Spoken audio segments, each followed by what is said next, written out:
Hey everyone, hope you're doing well. So in this video, we're going to be talking about value email. So what this is the initial email and how you can provide the value to get somebody to respond.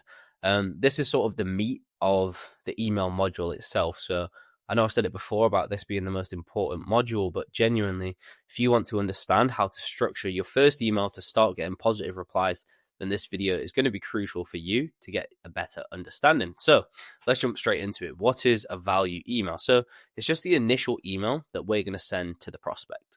And the reason this is so important is this is the first touch that the client is going to have received from us. So this is our first impression, right? It's like meeting somebody who's brand new. If you just walk up to someone and you leave a good first impression, you may carry on a further conversation. It may lead to things down the line. However, if you walk up and you sort of just ignore the person or, shake the hand aggressively or rudely, etc., it's probably not going to go too well and you won't be able to build a relationship from that. So your first impression is everything. This person doesn't know you, so they can't base their judgment on anything else apart from their perception of the first impression with you. And that's why this initial email is so good. Even if you're an incredible salesperson and you can create amazing emails, if you send someone a shit initial email, that's all they'll think of you, the guy who sent the shit email, because they haven't seen your other stuff. So it's super important to create a value email that's relevant, has context, and shows that it's for the prospect, so we leave a great first impression and have a better chance of getting that reply. So the research behind the email. Now, your research is what you're going to personalize with. And with personalization, I've spoken about this before, sort of relevancy and personalization. When we're talking about personalization, it's just about creating something that becomes relevant to the prospect. So, for example, a job change is personalizing it. It's not just generic at that point. Talking about a funding event, what's happened, the company's just raised Series A. That is personalization, but it's more relevancy, right? Where we're actually creating a relevant reason for reaching out. And you can personalize at scale, which is what we've gone through with the intent signals and doing that. So that is super important to understand, that it's not like a checkbox of adding first name. It's understanding, why are we reaching out to this prospect and why should they even care about hearing from us?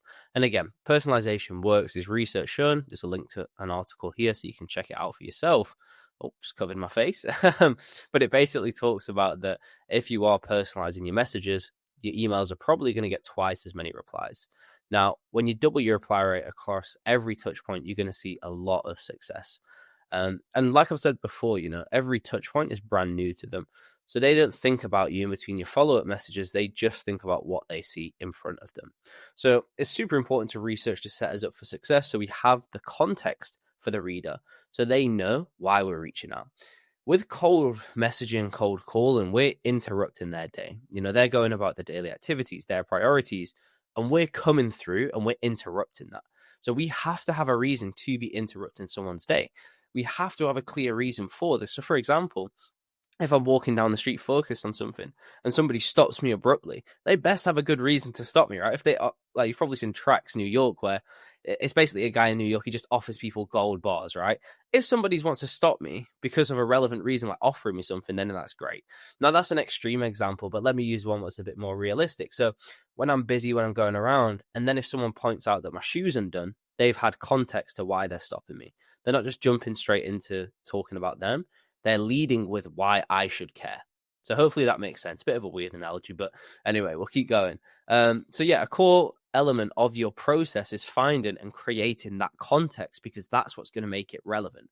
And relevancy is essential. So ask yourself these questions when you're finding that observation and that trigger. What do you do? What problems do you solve? Who do you solve the problems for? And this is the most important. What indicates those problems exist for your reader? So this is where module 2 comes in super helpful, where we were talking about how to nail down your ICP. Now, in that section, hopefully you'll have gone through close won deals, and you may see patterns arising where, let's say out of the 10, 8 of them were recently hired sales managers, and they all struggled with implementing a process to ramp reps.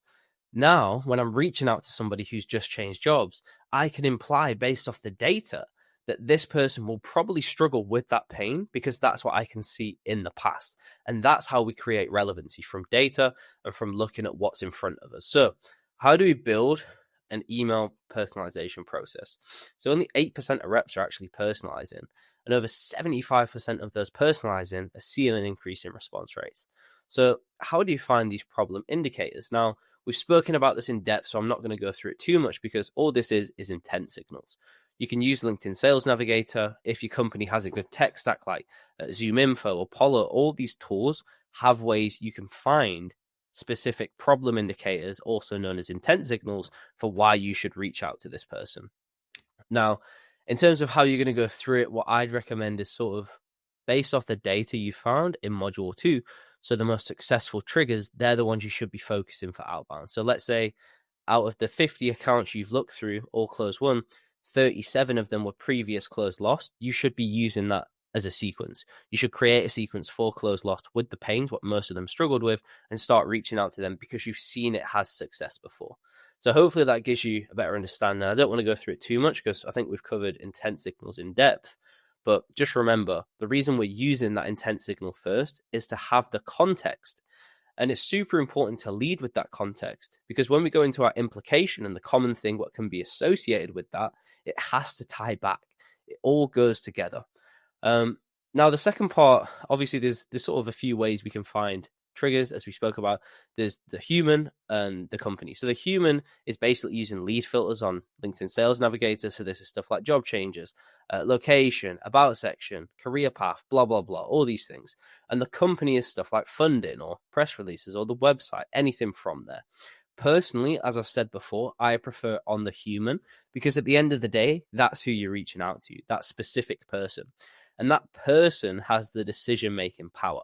So you have to relate to them.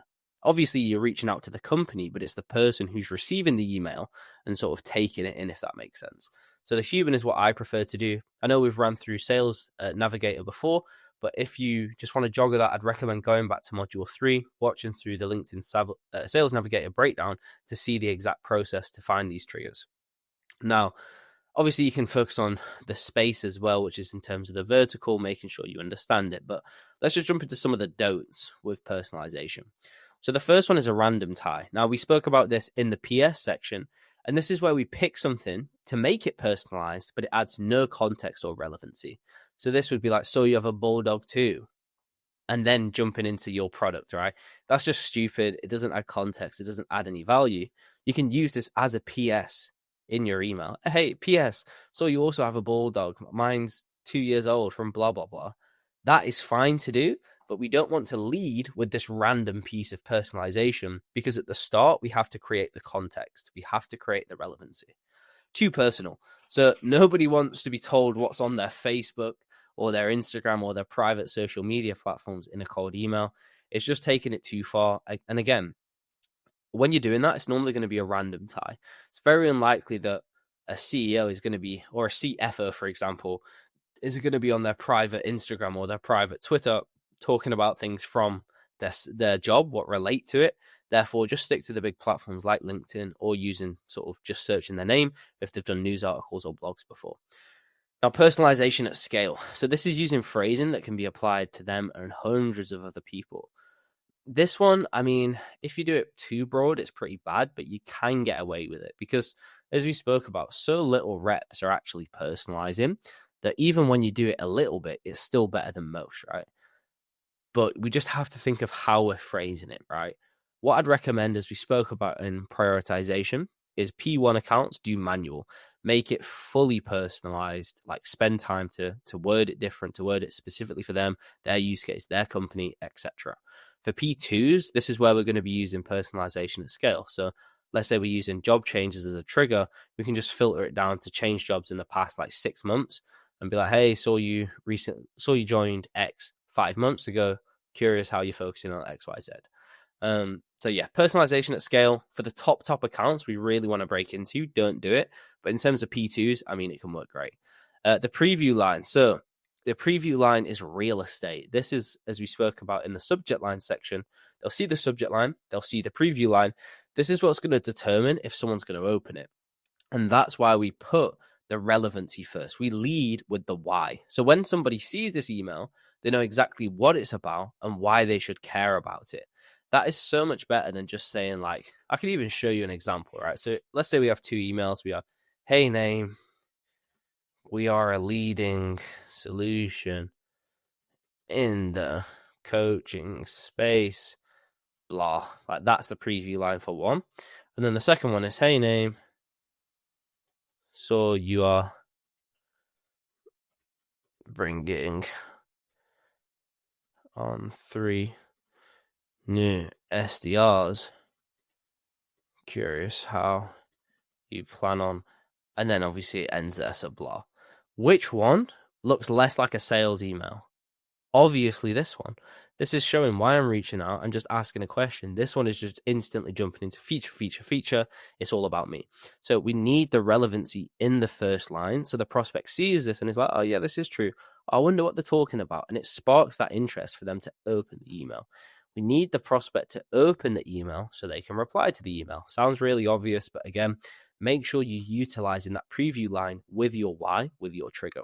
So how can we wrap all of this and the personalization process into a framework? Now, the one I use, the one I teach, the one what has helped reps in here book meetings with Gymshark and huge companies and achieve ridiculous results. Like, I think Dave, I was literally just talking to him. He's become the top rep in 3 months, and this is the email framework he uses. He's booked like 7 meetings in a month through call and then 10 plus through email. He's killing it. So this framework does work. We're going to go through it in depth in the next sections, but this is just to give you a base. So we call it the TIPS framework. Now that's just an anagram. So we start with the T, which stands for trigger. So have a relevant trigger that explains what you saw and why you're reaching out. So this is the context. This is the context and relevancy. The what has changed and why now. That's what we're answering with the trigger. What has changed and why are we reaching out now? Then the I stands for implication. So based on that trigger, what could they be thinking about? And again, this is super important for why we need a good trigger, because with the implication, we tie it back to the trigger. So based off that thing, sorry for hitting the mic. So based off that thing, here's something what you could be thinking about. And as we spoke about, we're using hedge words. We're not going to say you must be focusing on. We hedge it with curious if you're looking at blah. Imagine you're looking into etc. etc. Then we jump into the P, which stands for pain. So what's a common issue of your persona based on that implication? So again, the implication is saying, what could you be focusing on? And then the pain is based on, well, if you are focusing on that, here's normally what's an issue. And this is why it's so important to go through module 2 and really do that product research in terms of your prospects. Because if you know, based off this trigger, this is normally what's a priority, then you'll be able to have a relevant implication. Then you'll be able to talk about a relevant pain, and then you're going to get some more replies. So that's why it's super important. Again, go through the course in the chronological order that it's laid out in. But yeah, now you've identified the common pain. We don't just leave it there. We have to dig and find the negative outcome of them not changing it. So I'm just going to add this in here. So dig into the issue. What will happen if they don't change? And that is so, so important and often missed by most emails because different people care about different things. If I just say, typically managers struggle to ramp their reps. Cool, that's just a statement, but why should I care about that? Why should that be a priority out of the million other things that I'm focusing on? But then if someone agitates the pain saying, meaning 65% of sales teams miss quota in 2023, then it's a clear negative outcome that ties to my KPIs and what I care about as a sales manager. And again, links back to module 2, understanding the buyer persona and going through the buyer persona matrix. What does that person do in their day to day? What are their KPIs? What do they give a shit about? And how can you tie in that pain and what will happen if they don't fix it to what that person cares about? That is super, super important to sort of wrap that together. The next thing is just using social proof to build that credibility. So social proof is king. People will trust you if you've helped others. And as we've spoken about before, if I wanted a PT and I can see a PT, I'm a 6-foot man, but let's say this PT, there's 3 different ones. One has no social proof, he hasn't helped anyone before. The second one is a PT for just women who are 60 years and older. And the third one helps men who are 22 years old and has social proof and showing how he's helped them get muscly. Which one would I go to? Obviously the last one. The first one had no social proof, so I don't trust it all. The second one has social proof, but it's not that related to me. Like, I'm not a 60-year-old woman, if you can't tell, so it doesn't really resonate with me. But the latter one is using social proof from someone like me, showing how they got to a desired outcome that I want to. So if we're reaching out to a SaaS company, use a social proof from SaaS.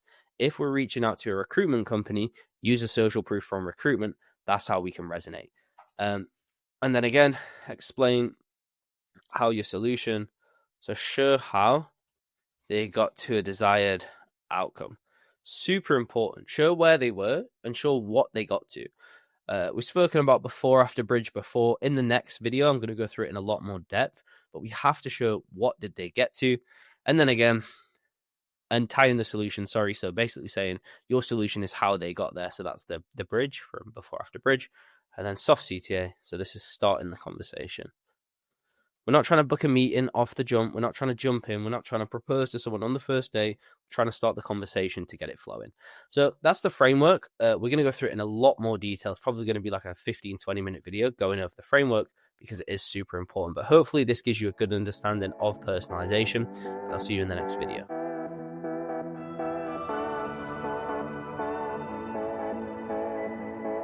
Hey guys, hopefully everyone's doing well, and welcome to this video where we're going to be talking about the tips framework. Now, this is a full breakdown of my go-to initial cold email framework.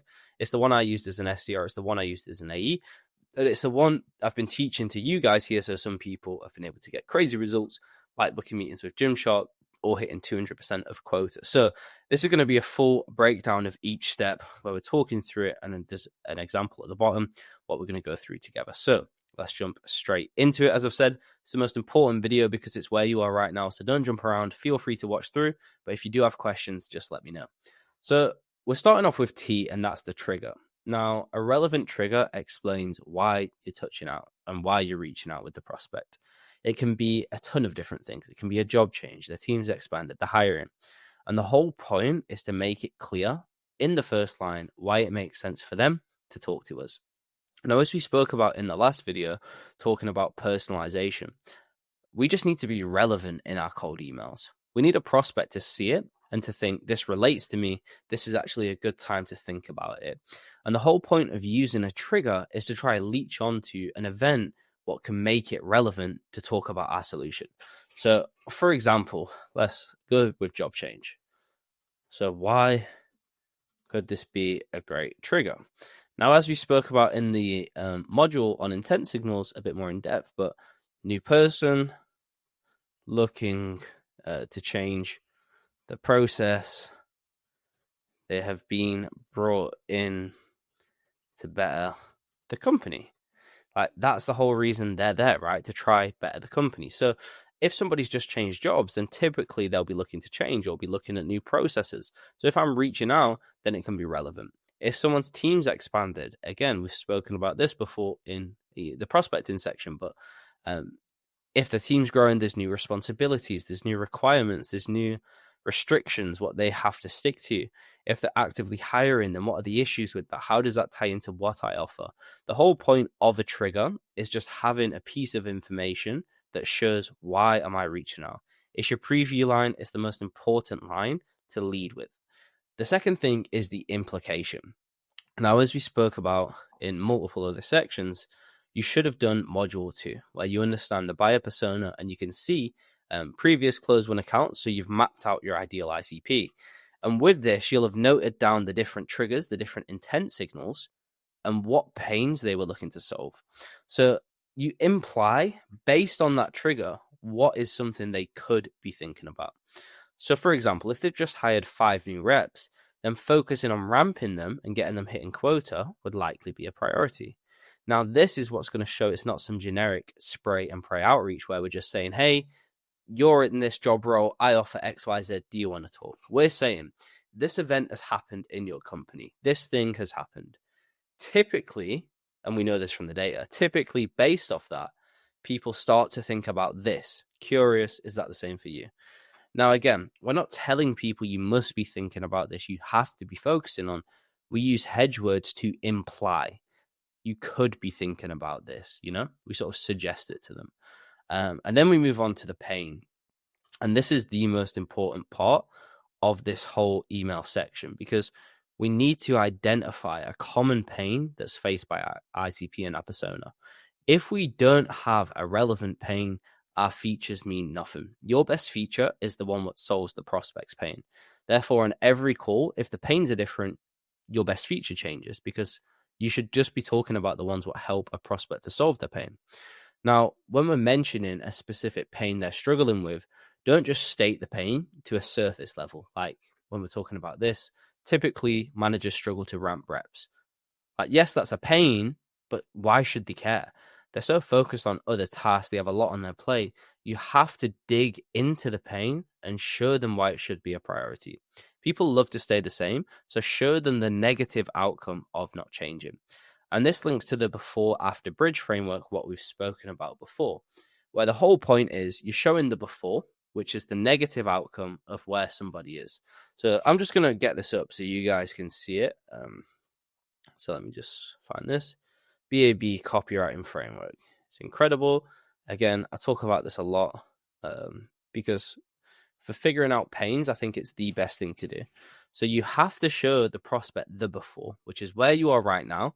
And if you don't change, this is what's going to happen. Now, when we do the digging into the pain and sort of agitating it, we have to make it related to the persona. So, for example, if I'm reaching out to an SDR manager, they care about their team hitting quota, so they hit quota. That's what they're targeted on. So if I'm saying typically, let's go with this. For example, just had 5 new reps, then curious how you're planning to ramp them. That's the implication. Typically, sales leaders struggle, or new sales leaders, if he's just got hired, new sales leaders struggle to implement a process and get reps ramped fully, meaning 65% of sales teams miss quota in 2023. Now, if you can make it quantitative and numbers-based, it's always going to be better. Numbers don't lie. So if you have data to show a negative outcome, it suddenly becomes real. Like if I just said, so most sales teams miss quota versus 65%, the quantifiable one holds more weight because it's really specific. I can see the negative outcome, right? So that's what we want to do. Agitate the pain, really show, okay, if you don't change, this is what's going to happen. Don't let the prospect think that if they don't change, it's going to be fine. Show that, okay, you can stay the same, but if you do, this is what it's going to lead to. Then we move into the S's. So this is social proof. Now, as we spoke about before, we want the social proof to be related to the prospect because it just adds credibility. So if I'm looking for a PT, let's say there's 3 different PTs. One has no social proof. He's never helped anyone. He has no transformations. The second one has transformations, but they're all 65-year-old women and he helped them lose weight. And the last one is someone who's helped 22-year-old men build muscle. Which one am I going to go to? Obviously the last one. Now, I'm not a 6-year-old woman if you can't tell, but the whole point is one has no social proof, so no credibility. The second one has social proof, but it's not really related to me. It's not related in terms of, it's not my industry. It's not my ICP persona. Like if I'm a SaaS company, it's like you throwing in a construction company. Like it's not related. I can't see it working for me. And also the pain was different. If you notice, I said he helped them lose weight, but my goal is to gain weight. So them losing weight, okay, cool. It's great they've done that, but that's not my focus. So with the social proof, make sure you're showing the desired outcome that links back to the pain and to your prospect, if that makes sense. If you have the same industry, use it. So if we're talking to a SaaS company, talk about how you helped a SaaS company overcome the specific pain that you've mentioned and get to a desired outcome. And this is where the A of the BAB framework comes into, which is the after part. So we have the before, this is where you are right now. Then we show the after, this is where you can get to. So it's sort of like saying you're here right now, but this is the potential. This is where you can be. Then we move on to the next S, which is solution. So this explains how our solution helped the prospect go from this pain to this positive outcome and desired outcome. So this is where the B comes in, where we bridge it together. So we have the before, which is the pain, agitate, and that going from there. We show them that after, this is where you can be. And our solution is the bridge to help them get there. Now, we don't want to say something super long like, with our fully automated coaching platform with multiple blah, blah, blah. Keep it short. Just be like, with our coaching platform, with our cyber platform, with our risk updates. Like, just briefly explain it. We want to spark the curiosity of the prospect. We don't want to tell them everything and go through the details because that adds no real value. That's the whole point of getting them on the initial call where we can discover their pain and talk about the specific use cases, right? We just want to spark conversation so we can actually book that meeting. And then the last S is the soft call to action. Now, you can use the different ones we've gone through of interest-based, value-based, solution-based, but the point is we're always looking to start a conversation, not book a meeting.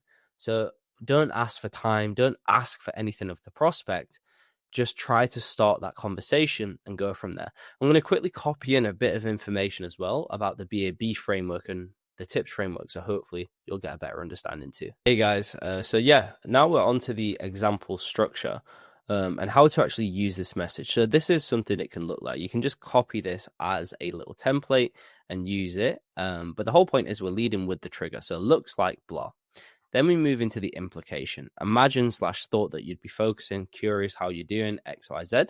Then we move into the common pain. Usually they struggle with this, meaning or so this.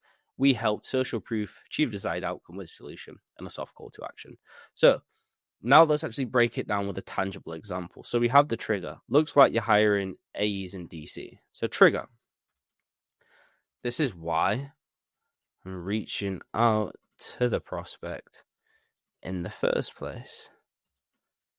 What has changed in the business to make now a good time? Why should they care? So the whole point of this is we're saying, look, this event has happened. This thing has occurred. This is why I'm reaching out to you. I'm not just reaching out for the sake of it. I saw this, so I thought now would be a good time. And again, what you'll also see is it's specific. Looks like you're hiring AEs in DC. I haven't just said, so let's add this in as well. It's personalized too. Not just saying you've got open jobs. I've named the job, role, and region. Now, again, this is super important because instead of just saying, hey, I saw you got some open roles, we're naming the specific role and the region, which shows it's for this prospect and it's for them. Now, again, I'd recommend doing this with P1 or top priority accounts, the ones who are the best fit, because they're the ones you want to put the most effort into to really break through and to really stand out with. So make it specific, show the prospect is for them, and most importantly, add context to your email. Why are you reaching out? Then we move into the implication. Imagine ramping them quickly is a priority. So implication, based on that trigger event, what are others who have had it also thinking about? You should know this from step 2. Nailing ICP. Now, again, as we spoke about, we're tying the implication into the trigger, right? So in step 2, when you've gone through, you've figured out the specific pains, you understand what they think about based off that trigger. You know that backed off data, most people are going to be thinking about ramping them quickly. Again, you can sort of just know that anyway and sort of, put the dots together yourself. But the whole point of going through module 2 is to understand based off this event, 9 times out of 10, they're going to be thinking about this. So now it's even more relevant because we're showing we understand the prospect, we understand their situations, and we know their world. Then we move into the pain. So pain. This is stating the pain. Very surface level. But it shows we know their world. So again, the whole point of this is we're just leading with a surface level pain. It's sort of like a statement. Like most leaders struggle to get reps ramped under 5 months. So this is a statement, but there's no real negative outcome of this pain. Like, why should this person care? Like, okay, cool. If I don't get them repped ramped under 5 months. Well, what's the negative outcome? Why should I care about that? And that is why this implication is so important. We don't just want to say most people struggle with this. Okay, cool, but why should I care? The implication shows why should they care. So we'll put, not the implication, sorry, the agitation. Agitation. Why should they care? What will happen if they don't fix the pain? And this is super, super, super important, because now we're saying the delays caused 65% of sales teams to miss quota in 2023. So if I'm reaching out to a sales manager, he cares about this. That's what he's targeted on. He get paid if his team hits target. So now I'm talking about most people are missing target because they're not getting reps ramped under 5 months. So now this pain, he sees the pain and he's like, okay, I understand the pain. And now I get why I should care about the pain, because I can see what happens if I don't fix the pain. Let me actually look into it. And then we have social proof. User unrelated to the prospect, if not big names, and the next best. So for example, it's fine, we'll do it all in caps. But yeah, so with your social proof, like we spoke about, you want to use someone in a similar industry to the prospect you're reaching out to, so we can relate to them with the PT analogy, as I said earlier. But if you don't have someone in that specific industry, just go with the biggest company you've helped. So if you've helped Apple, Amazon, Gong, these huge companies who most people know, then it's fine to leverage that, because again, it's sort of like talking about a celebrity. If you've helped a celebrity lose weight, you're going to get a ton of people care about you because they care about the person, if that makes sense. So you can leverage someone's big name to sort of boost your credibility, because you've been able to help this big person achieve a desired outcome and big company achieve a desired outcome. So if you don't have something specific, just throw the biggest case study you have in there. And then we have the solution.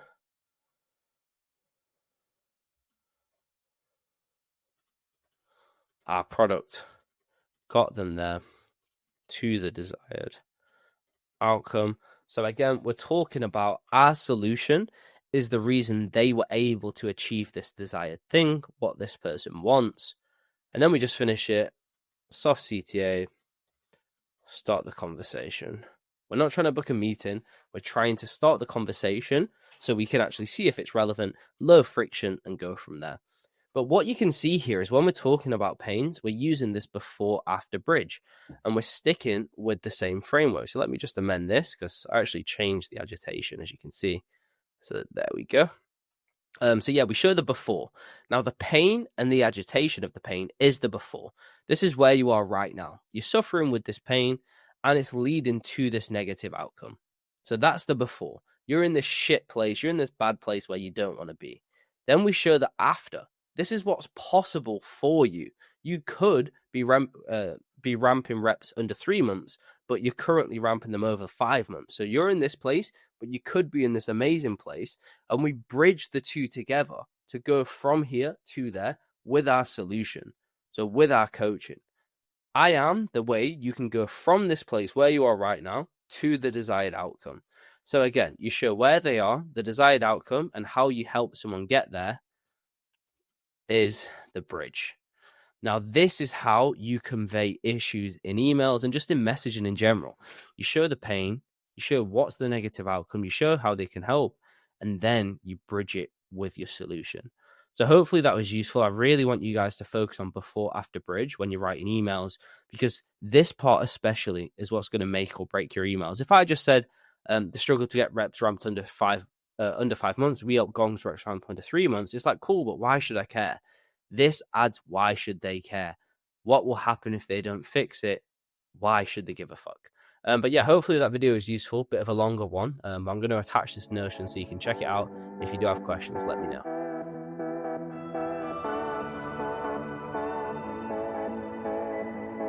Hey guys, hopefully you're all doing well. So in this video, we're going to be talking about the tips framework, but also including a lead magnet call to action and how to structure that to make it into an attractive email to get some more replies. So as I've said before, this is the most important video because it's where you are right now. So don't jump around, but feel free to put it in 2 times speed to go through it a little bit quicker. So why even would you consider adding a lead magnet? Now, when we spoke about call to actions and the lead magnet call to action, the reason I love it is a lot of people are going to be asking for the prospect's time. So they're asking to take something.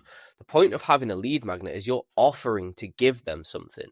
So if they reply and you're asking for 30 minutes, they have to give their time. However, with a lead magnet, if they reply, they're getting something what can benefit their day to day. So as we said, it can massively help reply rates as you're just giving without an ask. So we're going to talk about how we can implement this into the tips framework to craft a great email. So we run with the normal structure as we went through in depth in the last video.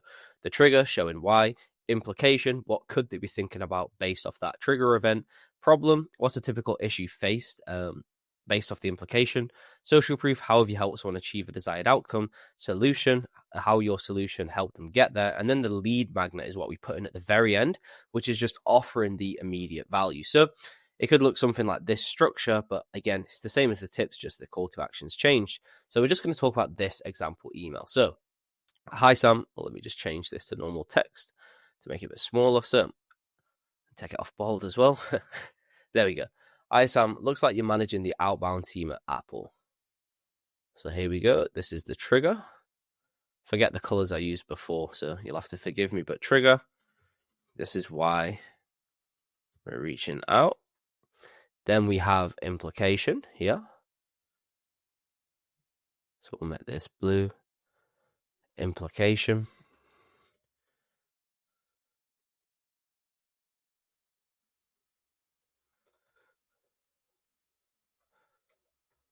So same thing again. What could they be thinking about based on that trigger event? What could be a priority? Then we go into the pain.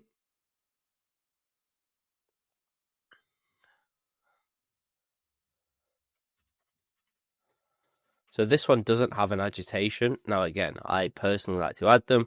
I just wanted to change it up so hopefully you guys could see, different styles of emails. Like the bottom one's very different, but we'll get into that. Struggle typically coming to have a great solution, but struggle to convey it to their ICP, meaning they get less than 3 replies a month. Meaning, in fact, let's use a percentage, meaning they get, on average, 1% positive reply rates. So the reason I'm showing you this as I'm doing it is to make it more specific and even how I'd improve my own email. So we'd have pain, agitation. What will happen if they don't change? We help Gong, and we're going to change it a little bit. So we help Gong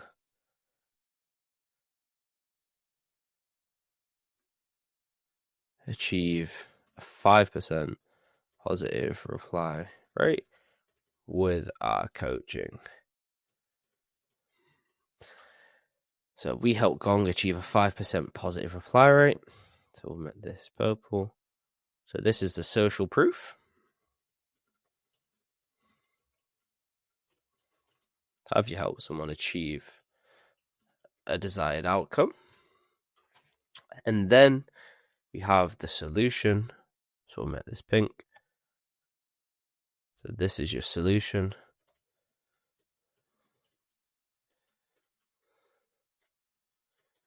And then we have the lead magnet. Make this green.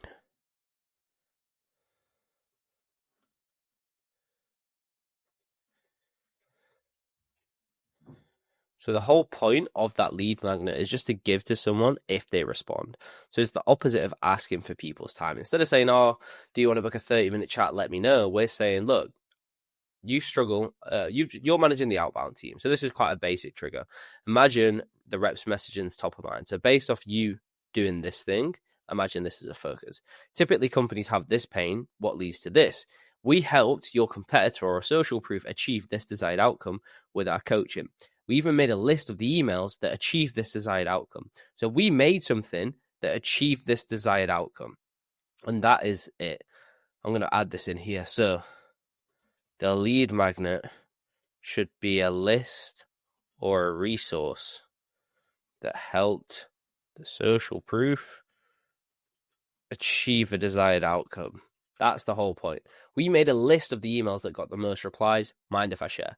Now, me as an SDR manager, I'm being offered some free emails that helped a company in my space go from the average of 1% to 5%. Why would I not want that, right? And that's the whole mindset shift that we have to have, where instead of asking from our prospects, we're just offering value to our prospects. So that's why, again, lead magnets can work great. And this is a different style. It's not really the tips framework, but it's just to show you, again, another example of how it can work. So, hey, Sam, notice you're hiring 3 new SDRs. Curious if their outbound messaging is a key focus. We'll just put as a focus. Cold emails typically get a 30% open rate and a 3% reply rate. Gong hits 60% open rates and 15% reply rates with this template. Can I share? Like, again, we're talking about this trigger. Imagine you focusing on this. This is a normal issue. We help somebody or this company, this competitor, achieve this desired outcome with this thing. Do you want it? So the whole point of these lead magnets is just to offer value. Again, make sure what you're offering is how they achieve the desired outcome. So if it's templates, if it's a doc, make sure it clearly shows how you are able to help the social proof achieve that desired outcome. But hopefully that helps. And if you have questions with it, just let me know.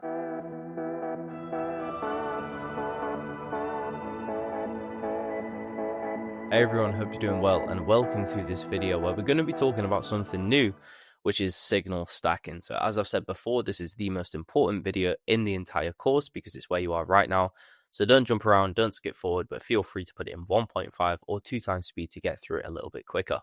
So by this point, you will have seen the tips framework, the tips lead magnet, and this is just another variation of the tips framework. So with the initial frameworks, what I've just spoke about, the tips lead magnet and the tips framework, we focus on having one trigger, right? One reason, why am I reaching out right now? The only difference with this variation and signal stacking is having multiple triggers in the same message. Now, the rationale for this is pretty simple. When everyone starts to do something, it becomes common. Like, it's pretty self-explanatory, but for example, using signals, if every single person is using the same signal, it becomes generic. If everybody is using one signal, it becomes generic. So how we can stand out is by adding another layer to that and stacking the signal so we have 2 in the same message. Now, a key point, what I really want to sort of emphasize here is make sure that the whole message flows. It's not good enough to just state a signal or state a trigger like, hey, so you changed jobs, do you want to buy my product? It's about leading with that trigger and then tying it to a hypothesis. What could be a focus based on that trigger, based on that event? What could you be focusing on? So let's just go through this message and we'll break it down and talk about it a little bit in depth after. So with the initial message, so the team has grown by 12 SDRs in the last 45 days. Super relevant, specific trigger. Now, again, you may not be able to get this granular where you're talking about the exact amount of reps in specific days, but the more specific you can get, the better it's going to land. If I just saw the team's grown, that's super generic, right? So if I can leverage this information and make it specific, it's going to help me stand out in that crowded inbox. So that's the first trigger. Then the implication is where we stack and add the second trigger. So in this case, this example is sales team growth plus a job change. And it's tying the 2 parts together to come to a hypothesis and create a message based on what could be a focus. So the first one is here, which is the team has been growing. Then we tie it to that second trigger. Curious if there is a focus on their ramp time in your first 90 days. So I haven't explicitly said, hey, so you changed jobs as well. Like, that's a key part. I don't just want to say, hey, so the team's grown, so you've also changed jobs. You must be focused on X, Y, Z, right? It's about tying the 2 together. So in this, curious if X, Y, Z is a focus in your first 90 days, it's showing that I know you've recently joined the company. Then we transition into the pains, everything like normal. I won't sort of bang the same drum again, but really important to just show their current state and emphasize the cost of inaction. So we lead with the surface level pain. Most sales leaders struggle to get reps ramped under 5 months. Then we go into the cost of inaction. So what's going to happen? How will this negatively impact your KPIs? Why should you care about this specific issue? So in this case, this is going to a below the line sort of SDR manager, etc. So the cost of inaction is going to be about the team missing quota because that is the SDR manager's point of focus. So the delays in onboarding caused 65% of sales teams to miss quota in 2023. Now, given that you're an SDR manager, that's your one goal is to get your team to hit quota. It's a clear cost of inaction. Then we go into the social proof. We've helped Gong's reps ramp in under 3 months. For this, if you can use social proof that's relevant to the prospect in their industry, use it. Ideally, use competitors. If not, just go with the big names. Then we talk about the solution with our coaching, open to seeing how soft CTA. So yeah, super important part. Like when you read this email, you see how every line flows together. I saw the team has grown by 12 SDRs in the last 45 days. Curious if there's a focus on their ramp time in your first 90 days. And then we go into the pain of this potential hypothesis. And that's what I really want to rehash here. So if you are going to play around with signal stacking, trying it out, you can do this through LinkedIn sales now. So for example, if you go into the lead filters, you can put in, just to give you a little breakdown, potentially job changes, plus they've recently been mentioned in news, or job changes, plus they've recently viewed your profile, etc. If you go in on the company-based filters, it could be something as simple as the overall organization's been shrinking, but the sales team's been growing. That's quite an interesting one to do. But again, it's basically just using two triggers in the same message to make it more relevant and really stand out to that prospect. Now, again, this is probably more advanced when it comes to emails and crafting messages. So don't get yourself too caught up on this or worry too much about crafting these sort of messages. Stick to the basic tips framework, get a feeling for it. And if you want to take it to that next level, play around with this, have a little look. In terms of this, we've spoken about the before-after bridge before. It's also in the tips breakdown. So again, not going to go over that again, but hopefully this helps you to understand how we can use multiple signals and sort of craft it in the same message. But again, biggest point, really focus on tying each line of the email to the previous one. It should flow. What we don't want to do is have, when you open a jigsaw, right, there's all the different pieces. We don't want our email to look like when we've just emptied all the pieces on the floor. And then there's different little pieces what don't fit together scattered around. We want it to be that final product where everything fits into the next one and it provides an amazing picture. So hopefully that helps. If you have any questions around signal stacking, drop me a message and we can talk about it there. Speak soon.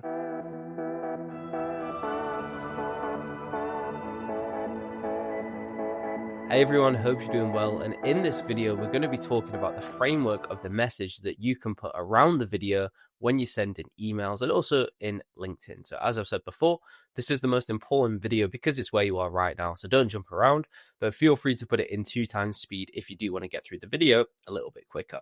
So the whole point of this video is, now that we've understood how to create the frameworks of the script and what we're going to say in the videos, how do we put the text around the video to get it opened and to get it in front of our prospects? So now you have a script, we're going to talk about how we can implement them. We don't just want to send the video with no text. So what else can we put in the email? So we're going to go over a few examples of initial emails and also bump emails and what you can do.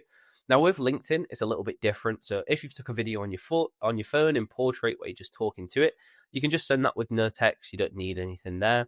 However, if you are going to send a Loom or a SendSpot video via LinkedIn, then you can use these frameworks as well. So the first two, we're going to go through our initial emails and the rest of bumps. So starting with the first one. So the structure is a relevant icebreaker, a video, and then a call to action. So the whole point of the relevant icebreaker is this is something really personalized, similar to a trigger in a way. Difference is it's focused on something specific, what they've done. So a post. So even though someone posting on LinkedIn is a trigger, it's more of an icebreaker in this sense because it's something specific about what they've just done to start that conversation. So relevant icebreaker, then the video, then a call to action. So an example message: hey John, love your recent post on how the SDR landscape is changing in 2024. I made the short video for you, brackets, it's personalized, and the video, seeing any of these issues at Gong. So the whole point of a relevant icebreaker, we don't just want to pick something random like, hey, so you went to university here. That's pointless.